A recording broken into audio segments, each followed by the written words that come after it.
दोस्तों, आप सभी का केमिस्ट्री विद समर में स्वागत है। और आज हम लोग स्टार्ट करने वाले हैं फिनोल। ये आपका फिनोल का क्लास 1 है और ये सीरीज 12 क्लास के बच्चों के लिए काफी इंपॉर्टेंट है। और मैं सिर्फ इंपॉर्टेंट सवालों को ही इसमें बताने वाला हूँ, इसलिए आप लोग थोड़ा ध्यान से क्लास को अटेंड करें, ठीक है।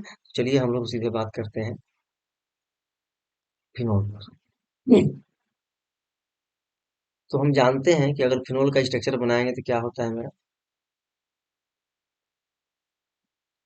आप लोग स्ट्रक्चर थोड़ा अच्छी तरह से बना लेना है, ठीक है। तो मेरा थोड़ा सही ढंग का नहीं बन पा रहा है ना। तो हम जानते हैं कि बेंजीन रिंग में अगर OH को लगा देंगे तो ये मेरा क्या हो जाता है, फिनोल हो जाता है। क्या हो जाता है ये, फिनोल। और हम सभी को पता है कि इस फिनोल में, इस ऑक्सीजन के ऊपर में क्या होता है, दो लोन पेयर इलेक्ट्रॉन होता है। कितना लोन पेयर, दो लोन पेयर। आप सभी को पता है कि ऑक्सीजन में मैक्सिमम हमेशा दो लोन पेयर इलेक्ट्रॉन होता है। तो सबसे बेसिक सा क्वेश्चन इसमें आपका ये बन के आता है कि इसका आपका सबसे पहले इस ऑक्सीजन का हाइब्रिडाइजेशन पूछेंगे, ठीक है। हाइब्रिडाइजेशन का मतलब प्रसंकरण। तो प्रसंकरण कैसे निकालते हैं कि सिग्मा बॉन्ड की संख्या प्लस जोड़ा इलेक्ट्रॉन। हम देख रहे हैं कि यहाँ कितना जोड़ा इलेक्ट्रॉन है, यहाँ पर एक जोड़ा और एक जोड़ा यहाँ, टोटल में दो जोड़ा हो गया। दो जोड़ा हो गया और यहाँ पर एक सिग्मा, ये भी सिग्मा है और ये भी सिग्मा। सिंगल बॉन्ड को हम लोग सिग्मा बोलते हैं, जानते हैं। तो टोटल में क्या हो गया, यहाँ दो सिग्मा हो गया, दो और दो लोन पेयर आ गया, तो दो दो चार।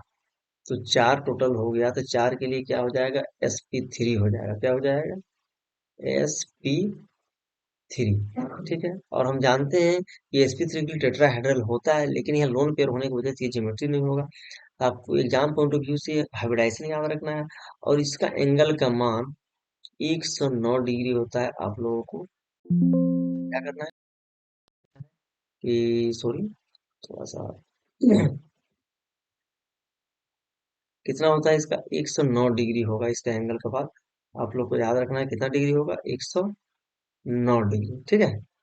और ये काफी एग्जाम में पूछ सकता है, एंगल 109 डिग्री एक्सप्रेस। ऐसे नॉर्मली हम जानते हैं कि जब लोन पेयर नहीं रहेगा तब तो इसके लिए क्या होता है, 109.5 डिग्री होता है।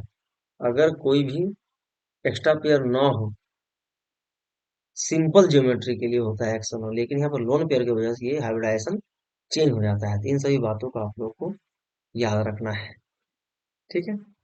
और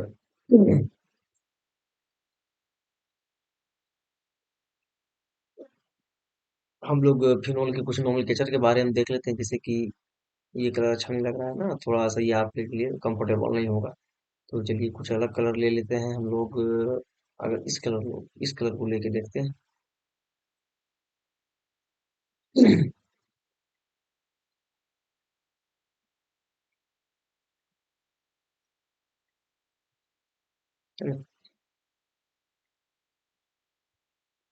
जैसे यहाँ OH को अगर लगा दिया जाए और CH3 को अगर यहाँ पर लगा देंगे तो इसका एफिशिएंसी क्या हो जाएगा। एक दो एफिशिएंसी मैं बता दे रहा हूँ। तो नंबरिंग हम लोग यहाँ से करेंगे, 1 और 2। तो 2 पर क्या है, मिथाइल है, ठीक है। तो और कॉन्सेप्ट हम लोगों ने पढ़ा है कि OMP, ठीक है। क्या पढ़ा है, OMP। O का मतलब हो गया ऑर्थो, M का मतलब मेटा और P का मतलब पेरा। तो OMP और 234, OMP और 234, दैट मीन्स कि 1 2 पोजीशन को हम लोग ऑर्थो पोजीशन बोलेंगे, 1 3 को मेटा और 1 4 को हम लोग क्या बोलेंगे, पैरा बोलेंगे। यहाँ पर बात करेंगे तो कहाँ कहाँ है, यहाँ पर, यहाँ पर 1 और 2 पर है। तो क्या लिखेंगे हम इसको, 2 ना लिख करके डायरेक्टली हम इसको लिख सकते हैं ओ मिथाइल फिनोल। क्या लिख सकते हैं, ओ मिथाइल फिनोल हम लोग लिख सकते हैं, ठीक है। ओ मिथाइल फिनोल, ठीक है। ओ मिथाइल फिनोल हो जाएगा, या इसको ओ क्रिजोल भी बोला जाता है, आपको याद रखना है। इसी को क्या बोलते हैं, ओ क्रिजोल, ठीक है। जस्ट लाइक CH3 को यहाँ जोड़ देंगे तो एम मिथाइल फिनोल हो जाएगा, यहाँ जोड़ देंगे तो पी मिथाइल, और ये पी क्रिजोल हो जाएगा, ठीक है। और आई थिंक कि IPC में आप लोग का हो ही जाएगा। तो हम लोग सीधे बात करते हैं जनरल मेथड्स ऑफ प्रिपरेशन पर, ठीक है। तो हम लोग सीधा भी बात करेंगे जनरल मेथड्स ऑफ प्रिपरेशन। इसको कैसे बनाया जाए उस मेथड पर हम लोग काम करेंगे, ठीक है। इसको बनाने की सामान्य विधि, ठीक है। फिनोल बनाने की सामान्य विधि, फिनोल को हम लोग कैसे बनाएंगे उस विधि के बारे में हम लोग को पढ़ना है। ठीक है, तो चलिए देरी ना करते हुए हम लोग सीधा समझते हैं कि फिनोल को कैसे बनाया जाए। तो सबसे पहला मेथड जो कि बहुत इंपॉर्टेंट है आप लोगों के लिए, सबसे पहला मेथड है आपका डॉस प्रोसेस। ये सब पहला नंबर है कौन सा मेरा, डॉस प्रोसेस। तो डॉस प्रोसेस जो होता है यूएसए की एक कंपनी के द्वारा इस प्रोसेस का यूज किया गया था। किसके द्वारा, यूएसए के एक कंपनी के द्वारा। ठीक है, यूनाइटेड स्टेट। ठीक है, तो यूएसए की कंपनी ने सबसे पहले, इसका डेट याद नहीं आ रहा था एग्जैक्टली, और ये काफी मतलब कि ओल्ड मेथड है। ठीक है, तो न्यू मेथड तो काफी अलग है। तो डॉस प्रोसेस में क्या होता है कि हम इस क्लोरोबेंजीन की क्रिया, क्लोरोबेंजीन की क्रिया हम NaOH से कराते हैं। किससे कराते हैं, NaOH से। और हम लोगों ने पढ़ा है इस Cl को यहाँ से हटाना डायरेक्टली कठिन है, क्योंकि यहाँ पर अनुनाद होता है रेजोनेंस की वजह से। ये सिंगल बॉन्ड, जो सिंगल बॉन्ड दिख रहा है, लेकिन रियल में ये सिंगल बॉन्ड होता नहीं है। ठीक है, इसलिए क्या करते हैं, यहाँ से हटाना इसको कठिन है। इसलिए जब भी NaOH से कराएंगे तो क्या होगा, सबसे पहले ये सोल्ट बनाता है। क्या बनाता है ये, सोडियम फिनोक्साइड। ये बन गया मेरा सोडियम फिनोक्साइड। यहाँ पर ONA आ जाएगा। फिर दोबारा फर्दर हम HCl के साथ इसको हम तनु HCl लेंगे, यहाँ पर डाइल्यूट क्या लेंगे, तनु। और तनु HCl से ट्रीटमेंट कराएंगे तो इस कंडीशन में हम जानते हैं कि H प्लस होता है और Cl माइनस। यहाँ से Na और Cl मिलकर के, Na और Cl मिलकर के NaCl बाहर हो जाएगा और मेरा फ्लोर बन जाएगा। तो इसमें आपको लैंग्वेज भी लिखनी पड़ेगा एग्जाम में। तो हम जब क्लोरोबेंजीन की क्रिया NaOH से कराते हैं, तो अगर टेम्परेचर आप भूल जाते हैं तो टेंशन नहीं लेना है। इतना याद रखना है कि यहाँ पर कुछ ना कुछ टेम्परेचर लेना पड़ेगा। ये दाब का कोई जरूरत नहीं है, आपको याद करने की जरूरत नहीं है। ठीक है, जैसे ही NaOH से कराएंगे तो सोडियम फिनोक्साइड बन जाएगा। इसका नाम क्या हो जाएगा, सोडियम फिनोक्साइड। क्या हो गया, सोडियम फिनोक्साइड। ठीक है, इसका नाम हो गया सोडियम फिनोक्साइड। ठीक है, सोडियम फिनोक्साइड दोबारा आगे तनु HCl से क्रिया करके हमें फिनोल देता है। ठीक है, तो ये डॉस प्रोसेस था। रिसेंटली इसका यूज अभी अभी तो इस टाइम इसका इस प्रोसेस का उपयोग नहीं किया जाता है, ये थोड़ा काफी महंगा होता है। ठीक है, तो ये आपका इंडस्ट्रियल मेथड है। डॉस प्रोसेस क्या है, इंडस्ट्रियल मेथड, औद्योगिक मेथड है। औद्योगिक ये प्रक्रिया है। ठीक है, ये इंडस्ट्रियल मेथड है फिनोल बनाने का।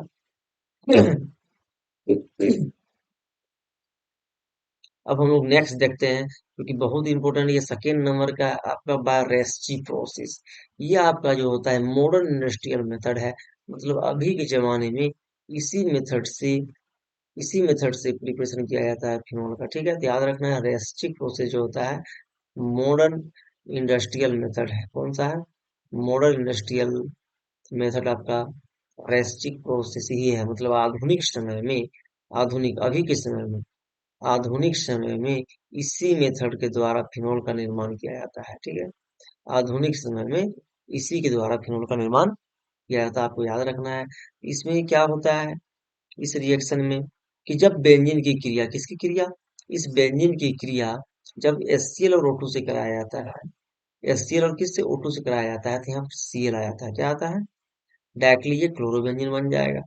और जैसे ही ये क्लोरोबेंजीन बन जाएगा, तो फिर इसका क्या करेंगे हम लोग, फर्दर इसका रिएक्शन, यहाँ कंप्लीट ये रिएक्शन नहीं है यहाँ पर, HCl और O2 से कराएंगे तो क्या होगा, ये क्लोरोबेंजीन यहाँ पर बन जाएगा।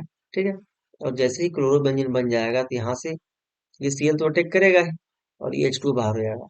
अब जैसे कि यहाँ Cl आ गया, अब उसके बाद तो आई थिंक हम लोग काम कर ही सकते हैं। जब यहाँ पर Cl आ गया तो फिर इसका हम रिएक्शन करा देंगे किससे, NaOH से करा देंगे पहले। फिर NaOH से कराएंगे तो क्या बन जाएगा, NaOH से ना करा के, सॉरी, ये तो फिर वही डॉस प्रोसेस आ जाएगा ना। तो ये सस्ता कैसे होगा, इसको क्या करते हैं फिर से HCl और O2 के वाष्प से पास कराते हैं। फिर इसको क्या करते हैं, दोबारा हम लोग, दोबारा इसको हम वेपर से रिएक्शन कराते हैं। किससे, क्योंकि देखिए इस Cl को डायरेक्टली यहाँ से हटाना इट इज नॉट इज, लेकिन अगर हम उस वाटर से रिएक्शन करा देंगे, वाटर वेपर से, किससे रिएक्शन कराएंगे, वाष्प से। अगर वाष्प से रिएक्शन कराएंगे तब इस Cl को डायरेक्टली हम हटा सकते हैं यहाँ से। ठीक है, नॉर्मल वाटर से नहीं हटा सकते, क्योंकि हम जानते हैं कि वाष्प का एनर्जी ज्यादा होता है, हीट, इसलिए तब इस कंडीशन में डायरेक्टली यहाँ पर फिनोल मेरा बन जाए। ठीक है, तो आपको याद रखना है। तो दैट मीन्स की 2HCl और O2 HCl और O2 के वाष्प से होकर पास कराई जाती है तो क्लोरोबेंजीन बन जाता है। और फिर क्लोरोबेंजीन का हम वाटर वेपर से रिएक्शन करा देंगे तो फिनोल बन जाएगा। तो ये आपका रेस्टिंग प्रोसेस, ये मॉडर्न मेथड है, आपको याद रखना है। और नेक्स्ट नंबर हम लोग चलते हैं इसका, क्यूमिन और हुक प्रोसेस। तो क्यूमिन और हुक प्रोसेस क्या होता है कि क्यूमिन क्या होता है कि आइसोप्रोपाइल बेंजीन, हम जानते हैं कि इसको आइसोप्रोपाइल बेंजीन कहते हैं। क्या बोलते हैं इसको? आइसोप्रोपाइल बोलते हैं। आइसोप्रोपाइल बेंजीन क्रिया O2 से कराएं, किससे कराते हैं हम लोग? O2 से कराते हैं। जैसे ही O2 से कराते हैं तो हम देखते हैं ये एडक्ट प्रोडक्ट बनता है, योगशील उत्पाद बनता है। ये जाकर के O2 यहाँ पर कंबाइन कर लेता है। यहाँ क्या बन गया? ये O2 जाकर के यहाँ कंबाइन हो गया। और हम जानते हैं कि ये O2 जो होता है ये पेरोक्साइड, फिर से ये दोबारा ब्रेक हो जाता है। क्या होता है ये चूंकि अस्थिर होता है, स्टेबल ज्यादा नहीं होता है, ये बन गया। अब क्या होता है कि इन दोनों में आपको दिमाग ये लगाना है कि क्या OH यहाँ से अगर हम अलग कर भी दे तो क्या OH अकेले बाहर हो सकता है? OH कभी भी अकेले बाहर नहीं हो सकता है। एक तरफ इधर OH है तो एक तरफ इधर ये वाला ग्रुप, ध्यान से देखिए, एक तरफ ये वाला ग्रुप है इधर, है ना,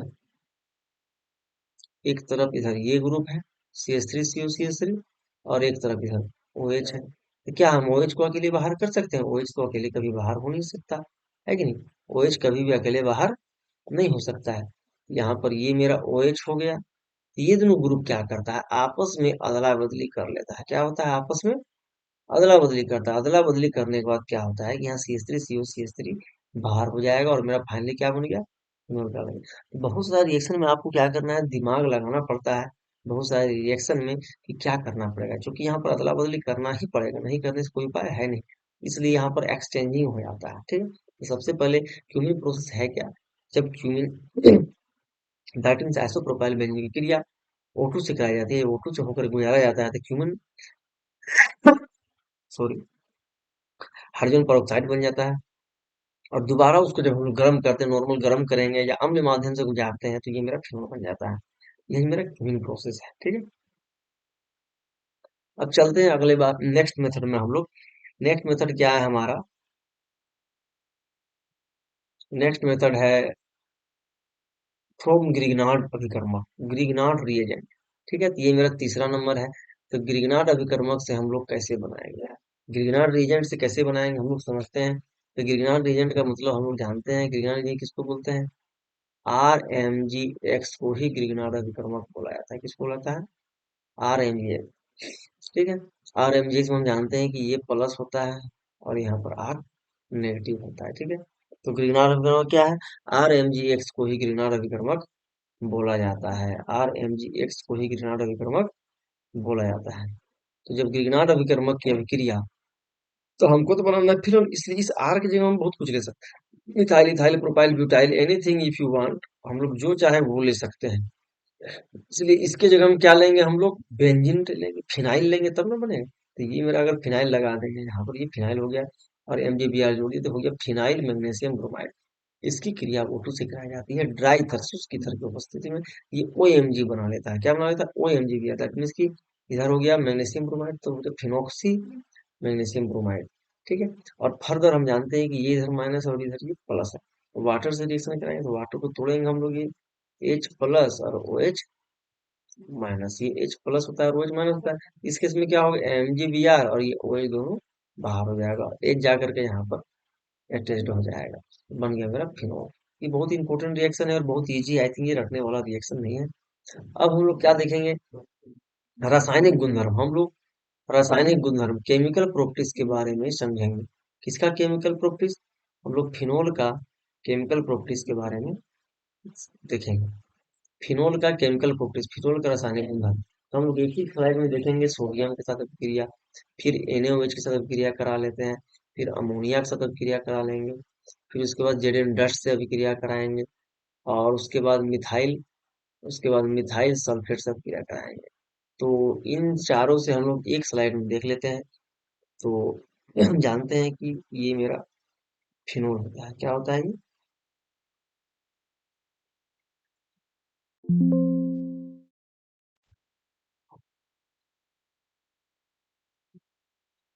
सॉरी बच्चों। और एक ही स्लाइड में हम लोग तीनों से रिएक्शन करा लेते हैं। तो सबसे पहले हम लोग जानते हैं कि बेंजीन के ऊपर में ओ एच को लगा देंगे तो ये मेरा फिनोल हो गया। ठीक है, ये फिनोल हो गया। अब हम लोग क्या करना है, इसी फिनोल का हम लोग को रिएक्शन कराना है। किस किस से? सबसे पहले हम लोग कराएंगे सोडियम के साथ। ठीक है, एक स्लाइड में हम लोग देख लेंगे। उसके बाद हम लोग कराते हैं किससे? NaOH से कराते हैं। किससे कराएंगे? NaOH से कराएंगे। यहाँ पर सोडियम ले लेंगे। एक ही स्लाइड में समझ में आ जाएगा, नहीं टेंशन नहीं लेना है। उसके बाद कराएंगे किससे? अमोनिया से करा देंगे। ठीक है, और अमोनिया के बाद हम लोग करा देंगे मिथाइल सल्फेट। मिथाइल सल्फेट का मतलब हो गया, सल्फेट का मतलब SO4, और हम जानते हैं कि SO4 का चार्ज होता है, SO4 का -2 चार्ज होता है। इसलिए मिथाइल सल्फेट के केस में क्या करते हैं हम लोग, CH3 का 2 मोलकुल्स लेना पड़ता है। CH3 का कितना लेंगे? 2 मोलकुल्स, और इधर SO4। ठीक है, अब प्रोडक्ट क्या बनेगा आपको ये सोचना है। ठीक है, प्रोडक्ट क्या बनेगा उसमें हम लोग दिमाग लगाते हैं। एकदम टेंशन वाली बात नहीं है, आराम से समझ में आ जाएगा।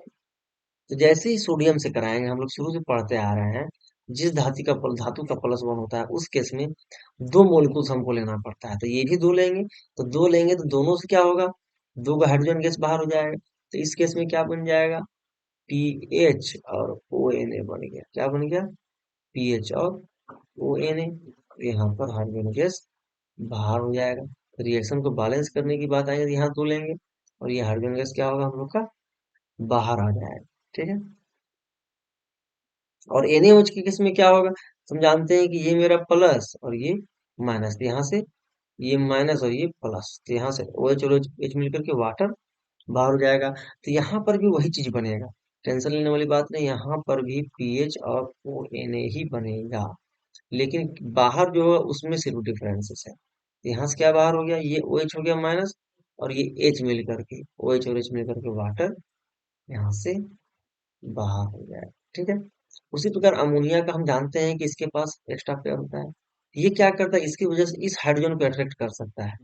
पहले ये सोल्ट बना था ONH4, और उसके बाद वाटर को ये बाहर कर देता है। इसलिए इस केस में ये हमें PHNH2 देगा, और क्या बना बाहर करता है, वाटर। इसी को एनिलीन बोलते हैं। क्या बोलते हैं? एनिलीन। तो इसको नॉर्मली कंडीशन बनने के लिए थोड़ा सा हीट करना पड़ेगा। ठीक है, इसको हीट का साइन दे देना है यहाँ पर नीचे में। ठीक है, अब CH3H2 4 हम जानते हैं कि इस पर -2 चार्ज होता है। सॉरी, प्लस मैंने लिख दिया, इस पर -2 होता है और ये +1 होता है। इसलिए इसको हम 2 लेना पड़ा है क्योंकि -2 है। और इस केस में क्या होगा, तो यहाँ पर 2H2 है, 2 मोलिकुल्स लेंगे यहाँ पर भी, क्योंकि 2 नेगेटिव है। H2SO4 बाहर हो जाएगा, और यहाँ पर OCH3 बन जाएगा। दैट मीन्स पीएच और OCH3। ठीक है, ये मेरा, इसको बैलेंस करने के लिए क्या करेंगे हम लोग, यहाँ 2 मोल्स ये मिथॉक्सी फिनोल, मिथॉक्सी बेंजीन भी कह सकते हैं इसको। ठीक है, इसका नाम मिथॉक्सी बेंजीन, या इसी को एनिजोल के नाम से जानते हैं, हम लोग जानते हैं। ये बहुत ही पॉपुलर कंपाउंड है एनिजोल। ये बार बार एग्जाम में पूछता है। लास्ट ईयर में भी स्ट्रक्चर ड्रॉ करने के लिए आया था, इसकी संरचना ड्रॉ करने के लिए आपका एग्जाम में पूछ सकता है। आपको एकदम निश्चिंत होकर के आंसर देना है। ठीक है, एग्जाम में निश्चिंत होकर के, घबराना नहीं है। तो इसका अगर स्ट्रक्चर बनाएंगे कंप्लीट, तो आपको इस तरह से स्ट्रक्चर बना सकते हैं। ठीक है, ये मेरा हो गया फिनोल। ठीक है, इस तरह से हम अगर देखेंगे तो ये मेरा फिनोल का स्ट्रक्चर है। ओ सॉरी, यहाँ पर ओ CH3 है ना, तो यहाँ पर CH3 लगा दें। क्या हो गया, OCH3। ठीक है, तो ये इसी को एनिजोल बोला जाता है। और इसका जेडन डस्ट से हम लोग रिएक्शन नहीं कराए ना, तो एक जेडन डस्ट छूट गया, इसको हम लोग देखते हैं, करा लेते हैं जिंक डस्ट से। जब जिंक डस्ट से कराएंगे रिएक्शन, इसी फिनोल की क्रिया किससे कराते हैं हम लोग, जिंक डस्ट से। किससे कराएंगे, जिंक से। जब जिंक का चूर्ण से कराते हैं रिएक्शन, तो इस कंडीशन में जेडेनो बाहर हो जाता है। क्या होता है, जेडेनो बाहर हो जाएगा, और यहाँ पर मेरा बेंजीन ही बन जाता है। क्या बन जाता है, सिर्फ बेंजीन, और ZNO बाहर हो जाएगा। क्या बाहर हो जाएगा, ZNO। ये बहुत इंपॉर्टेंट रिएक्शन है, आपको याद रखना है। तो हम लोगों ने आज की क्लास में फिनोल बनाने का सामान्य विधि उस पर डिस्कस किया। ठीक है, और बनाने का 3 विधि आपको याद रखना है। सबसे पहले डाउस हो गया, ठीक है। उसके बाद रेस्टी प्रोसेस हो गया।